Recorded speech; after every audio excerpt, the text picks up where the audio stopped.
this homework was pretty easy, I imagine. Right? Right? Yes. Yeah. Duck soup, as they say. Duck soup, all you do is put water in a pan and throw the duck in. It's got enough grease to cook itself. So, ancient serpent. I said it's called many things. Who found where ancient serpent is? Go ahead, Steve. Revelation 12. Perfect. Read that.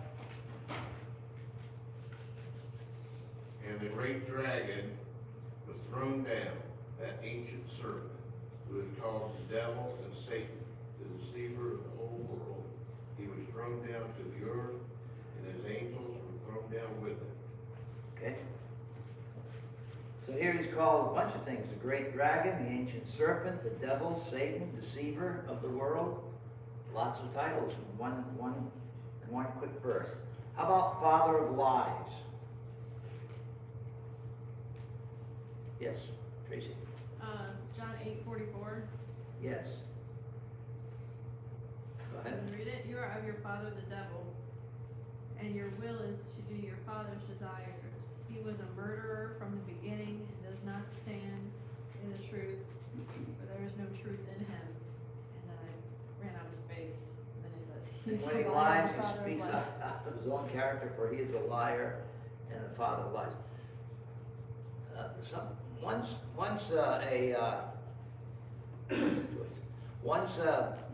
Somebody talked to me and they said about lying. And they said, well, you know, everybody lies. I mean, you can't go through life without telling a lie. And they said it's not that bad, is it? But you know, the more we read about Satan, the more we realize that he's the father of lies. And that's how he does his businesses, through lies. And that's why, and what's the opposite of a lie? It's the truth. And in this case, obviously, the devil is opposite of what the truth is, the word of God. And so, yeah, lying is very bad. And it's something that we need to try not to get involved with. And we need to try to tell the truth, because the devil is the father of lies. Yes, go ahead. I just wanted to talk about how he's a murderer from the beginning. In what sense do you think he's a murderer? Like, because Jesus said that if you hate someone, that's murder. You know? So, from the beginning, he's a murderer. So, what do you... Well, if we look at Job, we can understand what Satan did there. Yeah. Job lost his wife, his children, Right. all of his family. We know that the devil was directly involved with that. Yeah. There's probably a lot of situations where people commit crimes where they end up being led by the devil, and so they end up involved in murder and stuff. Hate, lust, vengeance, jealousy, all of those things people have killed because of, and he's involved in all of that. And then when we look at the beginning of Genesis, do you think maybe spiritual murder, like when Adam and Eve sinned? It could be, and it could be Cain also. Cain. Murdering Abel. Yeah. How about Lucifer?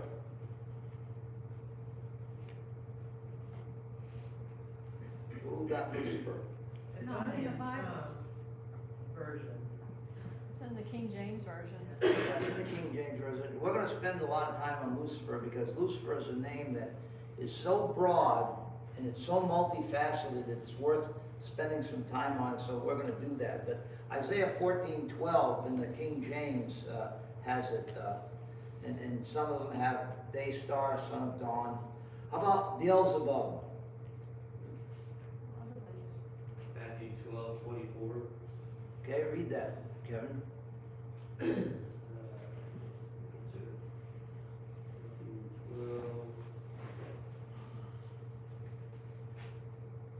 12:24. But when the Pharisees heard this, they said, "This man casts out demons only by Beelzebub, the ruler of the demons." Okay, and also same thing in Mark, Mark Matthew. 3:22. All the synoptic gospels. How about Mephistopheles? That's from German folklore, It's in literature. Yeah, we're gonna go into that also. Baphomet.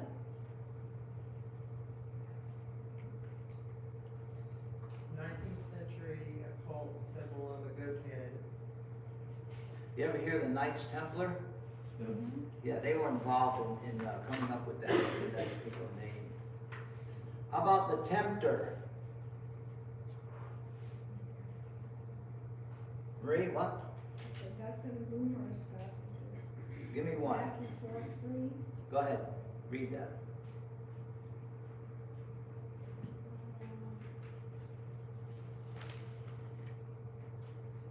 And the tempter came and said to him, if you are the Son of God, command these stones to become loaves of bread. Yes. But the answer is written, man shall not live by bread alone, but by every word that comes from the mouth of God. Okay. How about the evil one? Matthew 13:19. All right, that's one. Go ahead and read that. Matthew 13:19. When anyone hears the word of the kingdom and does not understand it, the evil one comes and snatches away what has been sown in his heart. This is the one on whom seed was sown beside the road. So you can see that's not a good thing, is it? It's a bad thing. And then also 1 John 5:19, we know that we are from God, and the whole world lies in the power of the evil one. That's an interesting statement. Marie, did you bring it? Did you bring that? Yeah, but I didn't Did you have. bring your cleaner? Yeah. I didn't have. See the what Bible we're talking on with. my piece of paper. Did she read the Matthew one about the tempter? Did we do 1 Thessalonians also? Yes. or no? Yeah, there's 2, 3, or 4 on that.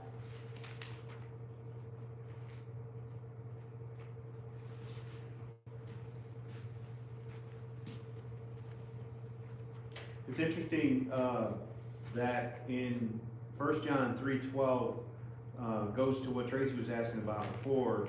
We should not be like Cain. You mentioned Cain. We should not be like Cain, who was of the evil one and murdered his brother. So obviously, one thing that tells us is that he was around. He wasn't only on the tree of life. He was around and active. Right. Okay, how about the day star?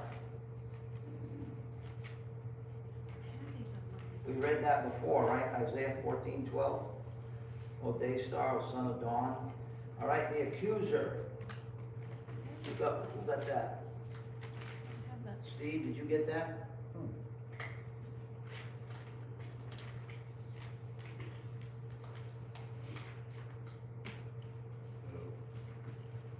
Who got the accuser? I didn't have that on my sheet. Yeah, I didn't have that on my I sheet. didn't have, Oh, you didn't have murderer? No. Okay. I didn't have any of that. Okay. I guess I went easy on you. 1 page only. Okay. I'll tell you though, let me just go through these, because there's a lot of names, but we're gonna go through most of these and just briefly look at them real quick. All right, let's get on with our class here.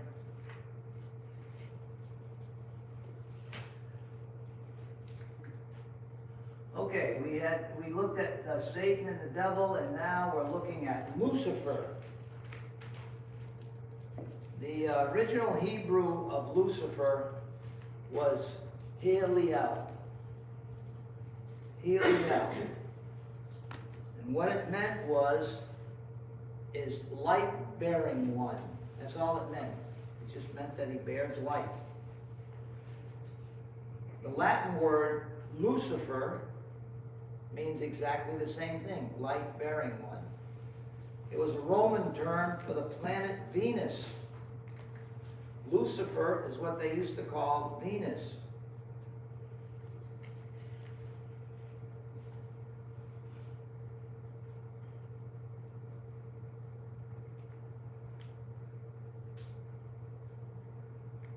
The name was wrapped up in mythology because the planet was burning so bright in the morning, and it's easy to understand why the planet Lucifer is also known as, can you see this up there? Morning star. Have you ever seen Venus in the morning? It's very bright. Very bright. So the word Lucifer that is used in the Latin translation of Isaiah 14 is not speaking about the devil, by the way. Let's look at that. How art thou fallen from heaven, O Lucifer, son of the morning? How art thou cut down to the ground, which didst weaken the nations? A lot of people believe that has to do with Satan. However, I don't believe that that is talking about Satan if you look at the context, but it's a derisive term for the king of Babylon. It turns out that because he is a tyrant, he will be humbled and punished. In comparing him to Venus, the brightest morning star, is a way of showing how conceited and narcissistic he is. Now, but notice here that he is being tossed down from heaven. You see that here? He's fallen from heaven and he's being cut to the ground. And why is that? Why is that happening? What did he do? It answers it right at the end. Weaken the nations. He actually laid nations low. He was a bad person who tried to conquer lots of people. You can see the possibility of interpreting this passage about Satan, however. So the Hebrew name morning star, Hallel, Venus and morning star, and then you see the Latin and English, Lucifer and English became Lucifer. And so people talked about the morning star, and then all of a sudden Lucifer started getting into the English language, and and then it was carried over. So instead of properly interpreting it in the King James, they put Lucifer. So you can see the circular logic here. Many people still continue to interpret this passage as being about Satan, except clearly, look at this chapter now. This is chapter 14 of Isaiah, but look at how this chapter starts.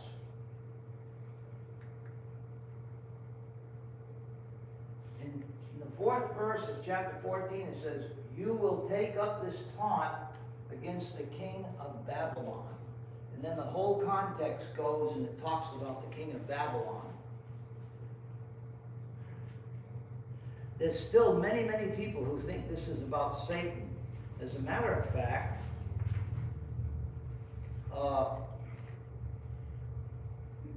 they even have started calling, in some situations, in some contexts, you'll see people writing that means that Satan is called the king of Babylon.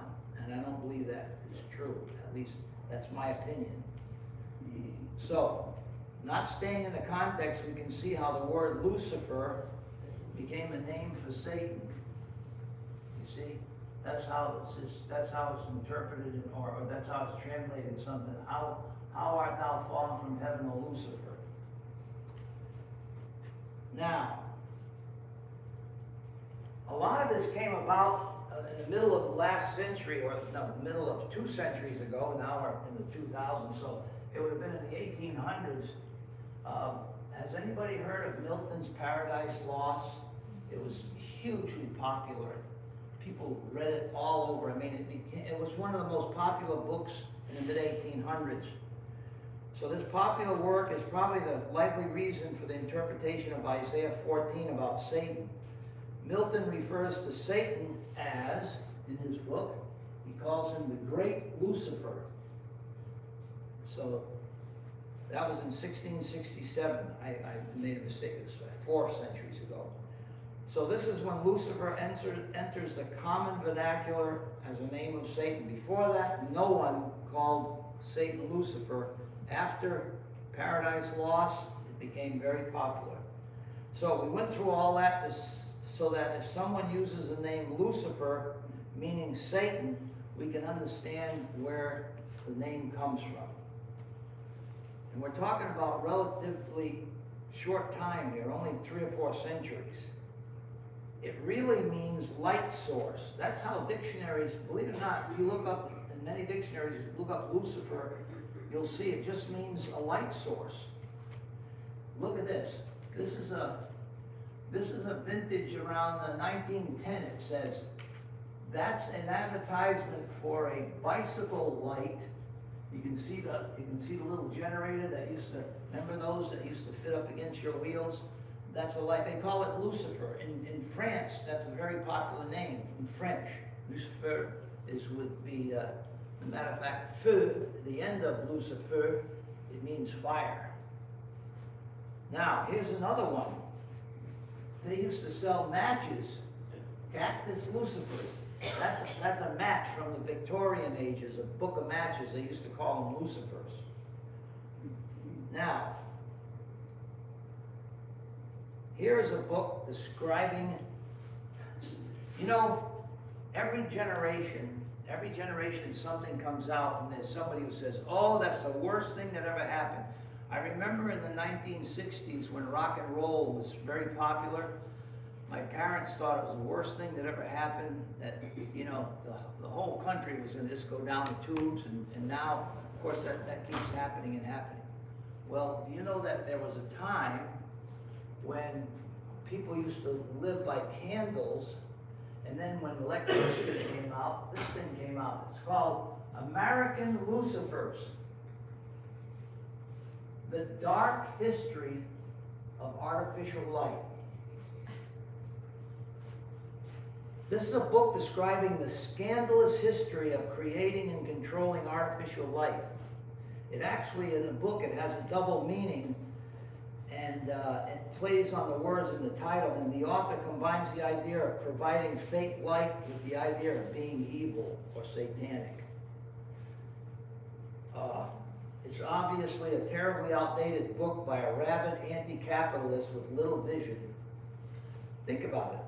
Without artificial light, we'd be back in the Dark Ages. Literally. We literally would. So, the upshot is that Hillel, Venus, morning star, Latin Lucifer. Now, there's one more thing that Lucifer, that word is used. It's a different word.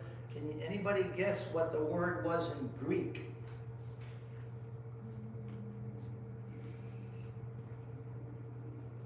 Anybody think about it? This is the word. It's amazing. Phosphorus. That's what Lucifer means, and that's what in the Greek it meant light-bearing one. Does anybody see phosphorus then equals Venus, equals Lucifer, equals morning star, equals light giver? They're all the same. And so you can see how everything can get a little bit tangled there. Now, Yeah. So about Lucifer being light, morning star and everything, why is it that Jesus refers to himself as the morning star of Revelation? I'm not sure of the context there, and I don't know what the actual original words were, but The only thing I can think of is possibly Satan disguises himself as an angel of light, and Jesus is the true light, maybe. well, we do know that light is right and dark is wrong. You know, that they use that as an analogy. But why is it that it's like all the light? I don't know. I don't have that answer. I don't know. I know one thing, that all of these, phosphorus, Venus, Lucifer, morning star, light giver. Okay, let me give you some words that came about because of this. Our English language, every language is amazing, but people come up with words. Here's a word that we've all heard. Lumens. Lumens, that all comes from that root word. Here's another one. Lucent. Heard that? Matter of fact, there's a company called Lucent Technologies. Luminescent. You've all heard that? What's another word? Anybody come up with one more word? Luminous. Well, translucent, but luminous is exactly one, that's perfect. All right, now,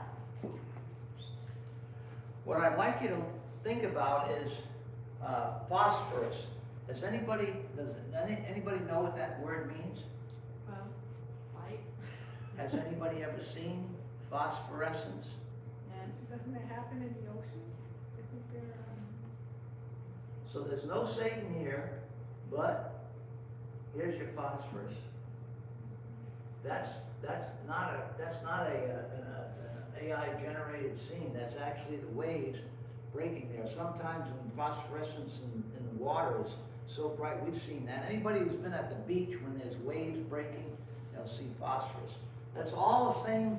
Those are all kind of the same root words from different languages, Greek, Hebrew, all of that. Okay. So, if the Greek language had been a greater influence on the Bible in the last century or so, we might be calling Satan Phosphorus. Because that's the name of Lucifer means. So, okay, I think we've shed enough light on that name. What do you think? Well done. Okay. Very good. All right, the next one on our list is Beelzebub and Beelzebul. Two different words. Interesting pair of names. Beelzebub is found in 2 King. Beelzebub, found in 2 Kings.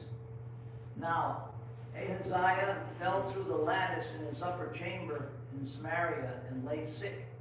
So he sent messengers telling them, go inquire of Baal-zebub, the god of Ekron, whether I shall recover from this sickness.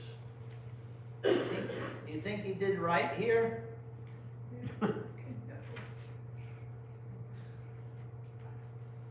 Wanting to inquire to a higher power whether he would recover, instead of inquiring of the Lord, he sought out the Philistine god of Ekron.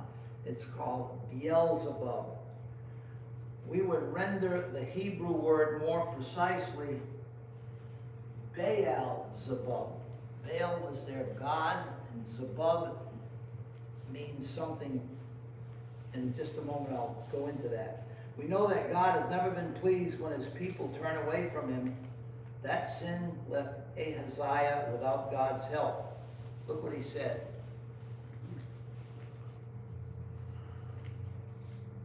Then the angel of the Lord said to Elijah, go down with him. That was the king's emissary. Do not be afraid of him. So he rose and went down with him to the king and said to him, thus says the Lord, because you have sent messengers to inquire of Baal-zebub, the god of Ekron, is it because there is no God in Israel to inquire of his word?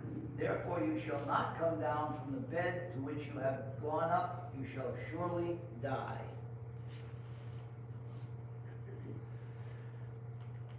One thing for certain for Christians, as a point of reference, don't look to, don't seek from, don't linger on Satan for any purpose other than to know he's your enemy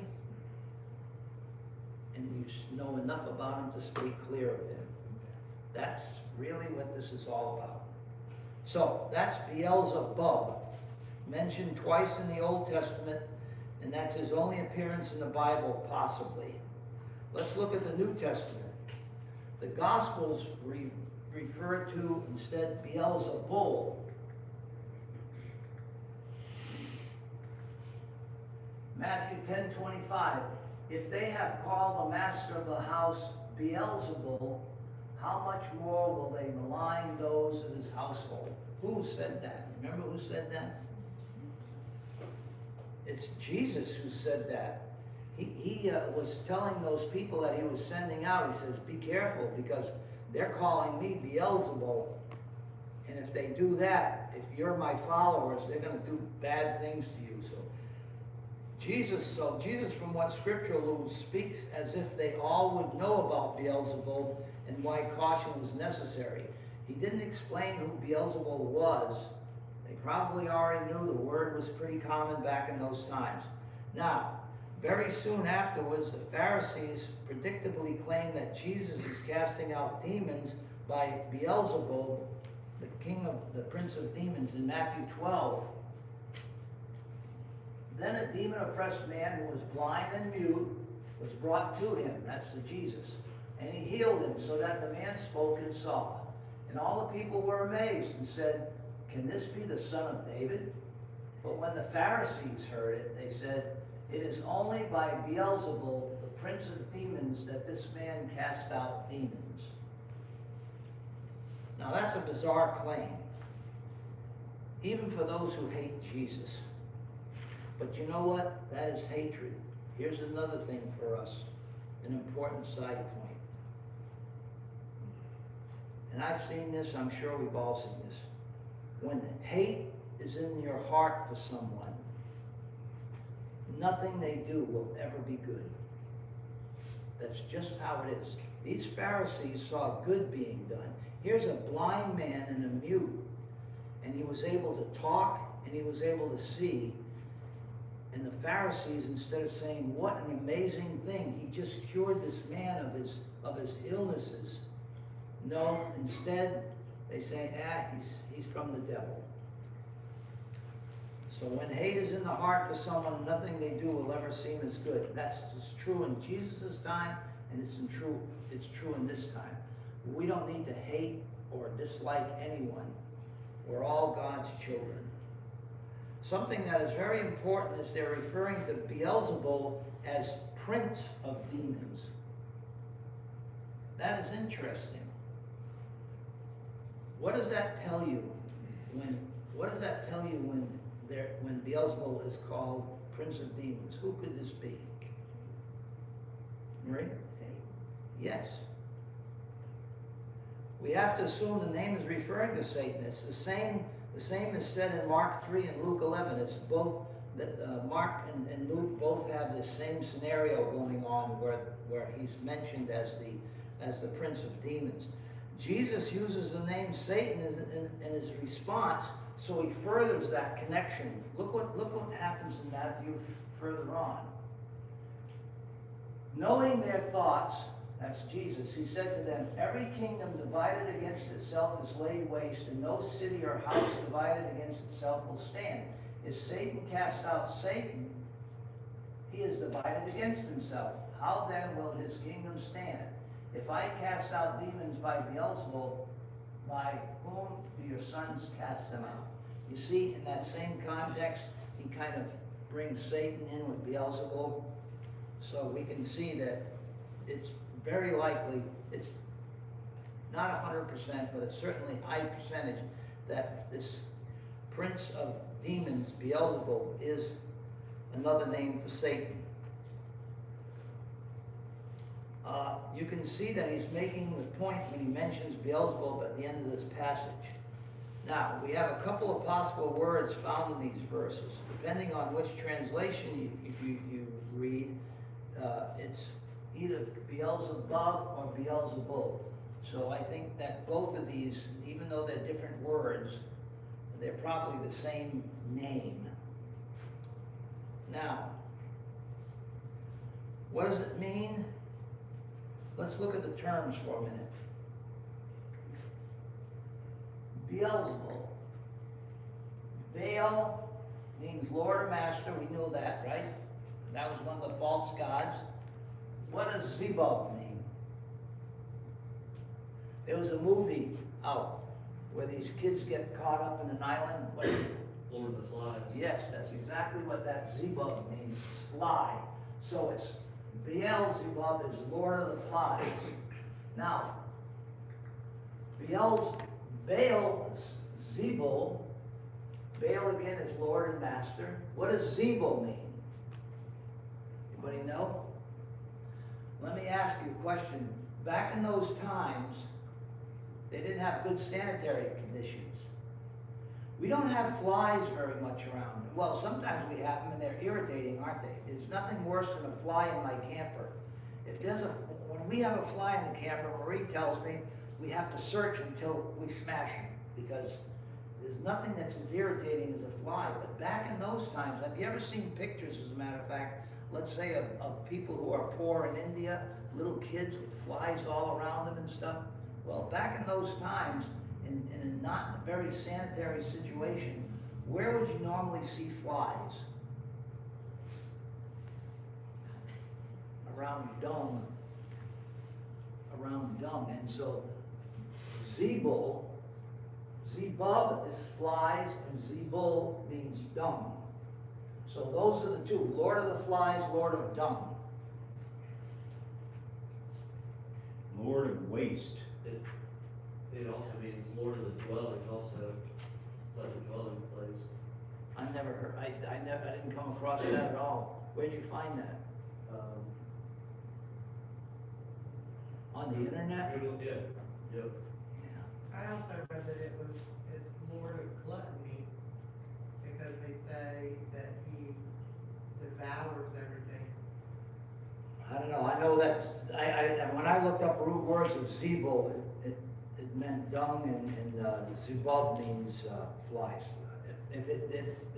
It's like going back to Lucifer, there's a lot of names that get intertwined. Okay.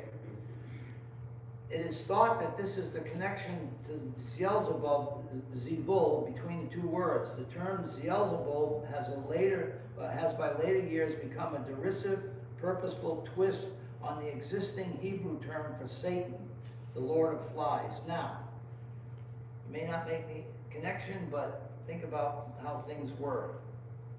There was just a bad area, and there was dung, and flies would be around it. So, and based upon the amount of disrespect you want to give to Satan, you might use one or the other. And based on the evidence that seems the most likely explanation of these two terms, they're interchangeable for Satan. However, it raises an interesting question. Why are we introduced to this character as Beelzebub, the god of Ekron, in the text? Why did the king go to call him the Lord of Ekron?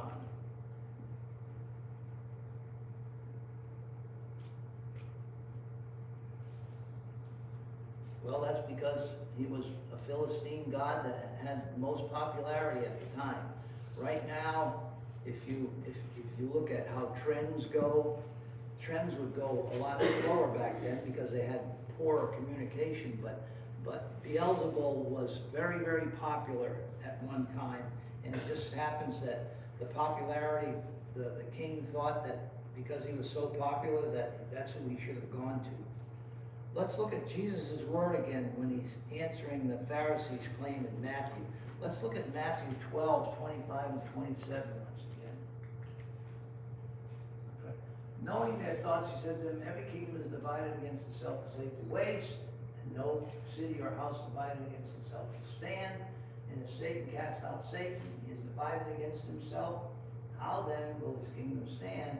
And if I cast out demons by Beelzebul, by whom do your sons cast them out? Now, in the last sentence, Jesus is adding another distinct example in a list of Satan's names. He might be augmenting his point, but using these two terms interchangeably, we can also. It's the devil, Satan, Beelzebul, Beelzebub. I'm going to let you decide.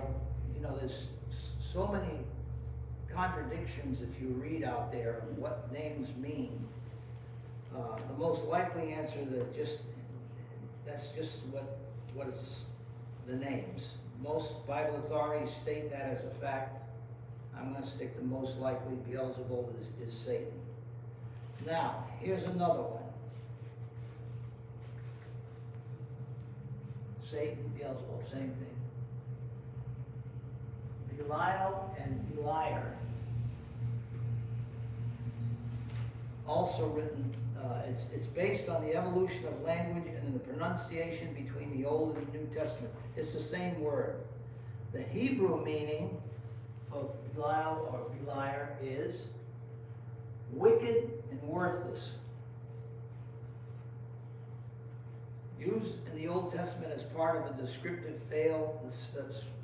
phase, sons of Belial was a figure of speech used for wicked people. He said it was, you know, it'd be like a common term, you're a son of Belial. So that was used often. So it was the personification of evil in a person. In the same way that we would see apostles James and John called, what were James and John called? Sons of what? Thunder. Yeah. Or Barnabas was called son of, remember that one? Encouragement. And a common phrasing, everybody would know what that meant. Used once in the New Testament, 2 Corinthians 6, Paul is reminding the Corinthians to keep themselves pure, and he says in verse 14, do not be unequally yoked with unbelievers, for what is partnership has with righteousness with lawlessness, or what fellowship has light with darkness? What accord has Christ with Belial? Or what portion does a believer share with an unbeliever? What agreement has the temple of God with idols? 2 Corinthians 6, 14, starting at 14. You can, I know preachers that have made lessons out of this, and there's a reason for that. There's some balancing going on here. Look at this. He says, what's the opposite of righteousness? Lawlessness. Light versus darkness. Christ versus Belial. Believer versus unbeliever. The temple of God versus idols. There's a lot of analogies here that you can go to. This is an interesting passage. There's a huge amount of literature just on this one passage. So, we read all those opposites. The readers would have understood all these references, and I'm convinced that this represented a distinct being named Belial. Oh no, be careful how I read. I don't think that there's an actual personage named Belial. I think it has to do with just wickedness. What accord has Christ with wickedness?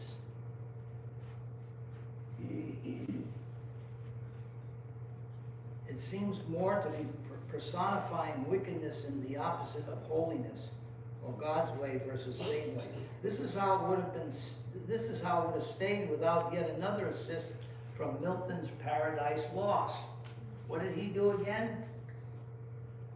Good old Milton, he was writing, and of course he brings up all these names.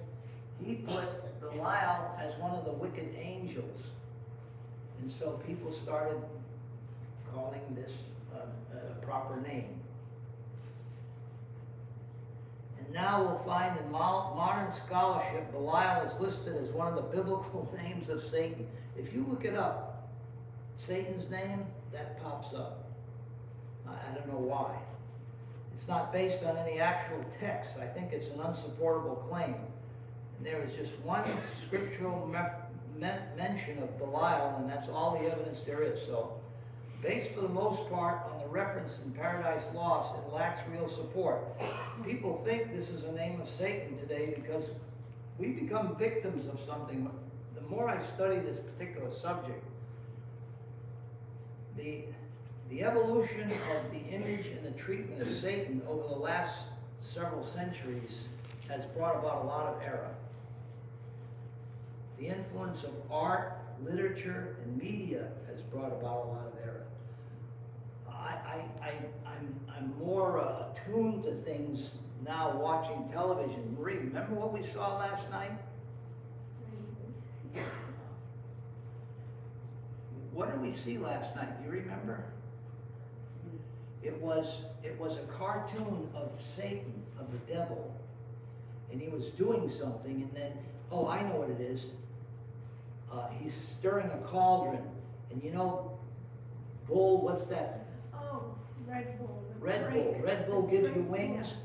So the Satan, this cartoon Satan drinks Red Bull, and he goes, oh, what's happening? What's happening? And he gets wings. He says, oh, see you later. And so, you know, it's a travesty because it just makes It does what the people in the European nations did in the 17 and 1800s. They made fun, Satan became a jokester. So, another thing that happened is the passage of time and what it does because of popular usage of phrases and words, you know, like the word awful. At the turn of the century, in the late 1800s, a mayor, I think I've told you this, when the Empire State Building, whatever was made, or the Iron Building, I forget which one it was, he said, "This is the most awful sight I have ever witnessed." And that was on the New York Times or whatever that was. And what did that mean? That meant it was great. It was full of awe. Today it means exactly the opposite. Well, those things happen with names. And so the reason I'm bringing all of this up, why are we bringing all these names up? Is because there's things going on out there in the world that people don't want you to know about. And they use all kinds of weird names so that they don't become an attractant, but they're still doing Satan's work. So we have to be aware of what's out there and who's out there and what's going on. Here's another one.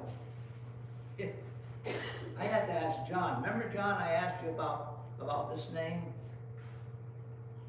Scratch or Old Scratch? Yeah. Well, this one I added because I'm here in Florida. I wouldn't have to do this in New England because the folks up there are stubborn and they're not easily moved or easily swayed. Those people in New England. But I'm glad, truth be known, I'm glad I've lost all those traits since I've been down here. So, as I was saying, I thought for sure that the name Scratch was a southern origin because that's the only thing that's ever been, I've never heard it. Up in New England, if you said Scratch, they'd say where? Old Scratch, don't have anything. Have you ever heard of Old Scratch? I have. You're from St. Louis, though. That's not, They do the same thing as the South down there. But I thought it was, I thought it was a southern origin, but it's not. I was completely wrong. It didn't originate in the United States. It seems to have come originally from the countries, the Nord countries, Denmark, Finland, Iceland, Norway, and Sweden, those countries there, they use that often. But their word that they use was scrate, which meant goblin or devil. And those particular goblins or devils are the ones who lived in the forest, and they used to say that to the kids, so to keep them out of, so they didn't walk into the woods. To show how Old Norse and hardcore Swedish this term really is, here's an album by a Swedish band named Scrat. So that's how I started coming around. It's worked its way into the Middle Ages as Scrat, mischievous sprite, and then modern English, Scratch. So here's and Scratch is somebody who helps protect or steal money. For some reason, it's always involved in money. Has anybody ever seen this book, The Devil and Tom Walker? It's a short story by Washington Irving in 1824, and he uses the name Old Scratch for Satan. That's why I had thought it was from the South. In this story, the pirate Captain Kidd hides his treasure and makes a deal with the devil named Old Scratch in order to keep it hidden. It's basically that old shoe of selling your soul to the devil so that it do something for you. That particular thing is very popular in stories and in movies about selling your soul. We get another telling, same thing about the devil and Daniel Webster. That's in 1936. What do you think he called the devil in that book? Mr. Scratch. This is the time period that I originally thought the term came from here in the South because it's a book about that. There's also an extension to this story involving, anybody ever heard of Robert Johnson? Old Robert Johnson. Do you remember the story, what people said about him? That's why he became so popular and why he was so good? Why was that? Well, the myth is he met the devil on the crossroads and he traded his soul for that talent. He said, make me the best. Yeah. So, he's the one who invented the blues. Yep. He sold his soul for the mastery of the blues. It was again retold in another classic 1980s movie. You ever see this one? You remember the guy who played in Karate, Wash Off? Remember what his name, remember what his name was? Pat Morita. Ralph Macchio was the Ralph Karate Kid. Macchio. Yeah, and he was in the movie called The Crossroads. Right. And this other guy, Steve Vai, he was the devil that wanted to sell him for being a good musician. So, Scratch is a very popular colloquial name for Satan among people in the South in previous generations. So, Old Scratch. Now, 2 bonus names we'll throw in, because you might hear of them. Damien, ever hear that one? Damien. That comes from Richard Donner's 1976 horror film. Remember that one? What was the name of that one? Damien Omen? The Omen, yes. These, now, you'd say, well, what are we doing? We're supposed to be Bible study, but you know what? This kind of stuff affects people all over. And in this country, some people learn about Satan through movies like this. And they have a completely misunderstanding of what it's all about. That big song, The Devil Went Down to Georgia, it was Huge. big. There's music. So here, a couple as a child, it turns out to be the evil incarnate, right? That's what that song was. And the child's name in the movie is Damien. And it was said that the producers wanted to come up with a name that was close to demon, but not quite. So maybe that's how it came about. So there's a random name. Now, Mephistopheles. You heard of that one? I asked you about that. It's a demon from German folklore, and it was used in a very popular book. That's Faust. Remember Faust? Some of these have a lot of circulation, and he's an agent of the devil that proposes a deal to Faust. What do you think he told him? Trade his soul, right, for something special, for knowledge and power. So, these represent a sampling of the most popular names. Am I over? Yeah, Oh, I am sorry. not the first time.